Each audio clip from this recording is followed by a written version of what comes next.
श्रोत्यांनो, आजचा आपला नामाची महिमा शृंखलेचा 15वा उपाख्यान, जो अत्यंत सुंदर व गूढ विषय आहे, नामात असणे म्हणजेच शुद्धीवर असणे. ह्या एका वाक्यातच संपूर्ण साधनेचं रहस्य सामावलेलं आहे.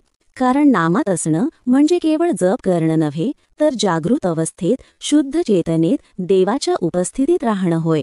आपण पाहतो की मनुष्य बहुतेक वेळा अशुद्धीवर असतो. कधी रागात, कधी द्वेषात, कधी चिंता, कधी मोह, कधी मत्सर ह्या भावनांनी ग्रासलेला असतो. ह्या अवस्थेत मन अंधकारमय असतं. शुद्धी म्हणजे काय? मन शांत, विचार निर्मळ, भाव प्रेममय आणि चित्त सजग असणं. आणि अशी अवस्था साध्य होते नामात रमल्याने. नाम म्हणजे चैतन्याचं शुद्ध स्वरूप. ज्या क्षणी आपण नाम घेतो, राम, कृष्ण, विठ्ठल, हरी, त्या क्षणी आपल्या अंतःकरणात दिव्य स्पंदन जागृत होतं. मनाचे दूषित विचार, अस्थिरता, चिंता हे सर्व हळूहळू निवळू लागतात.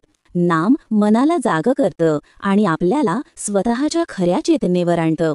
म्हणूनच संत म्हणतात, नाम स्मरल्या वाचून शुद्धी नाही, नाम घेतल्या वाचून बुद्धी नाही. शुद्धीवर असणं म्हणजे जागरूक असणं.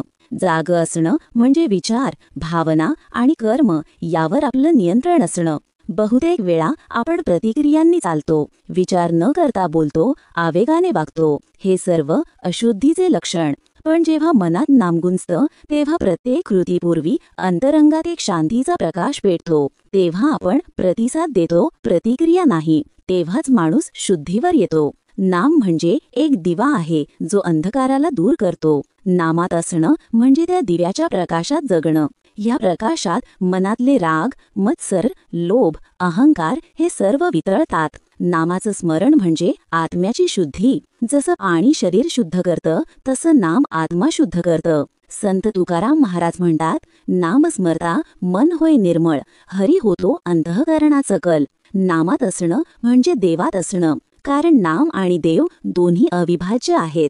जेव्हा आपण नामात स्थिर होतो, तेव्हा आपण देवाच्या उपस्थितीत जगतो. हीच खरी शुद्धी, जिथे मनात देवाचं अस्तित्व जाणवतं, जिथे विचार प्रेममय होतात, जिथे बोलण्यात कोमलता येते आणि कृतीत करुणा प्रकट होते. कधी कधी लोक म्हणतात, मन विचलित आहे, मग नाम कसं घ्यायचं? पण खरं तर उलट आहे. मन विचलित असल्यामुळेच नाम घ्यायचं. कारण नाम हेच मनाला शुद्धीवर आणणारं औषध आहे. नाम घेतलं की विचार शांतीकडे वळतात, भावना संतुलित होतात आणि चेतना जागी राहते. शुद्धीवर असणं म्हणजे देव स्मरणात असणं. कारण ज्या क्षणी आपण नाम विसरतो, त्या क्षणी आपण आपली ओळख विसरतो. नामात राहणं म्हणजे स्वतःच्या आत्मस्वरूपात राहणं. ही अवस्था सतत वाढत जाते नामस्मरणाच्या सवयीने. जेव्हा नाम ओठांवर आणि अंतःकरणात एकाच वेळी गुंजतं, तेव्हा मन कधीही घसरत नाही. प्रिय श्रोत्यांनो, जगात जेव्हा संकट येतो, ताण वाढतो, दुःख येतं, तेव्हा मन अस्थिर होतं आणि आपण शुद्धी हरवतो. पण त्या क्षणी जर आपण नामाला धरून ठेवले, तर मन पुन्हा स्थिर होतं. कारण नाम म्हणजे देवाची उपस्थिती आणि देव म्हणजे शुद्धता.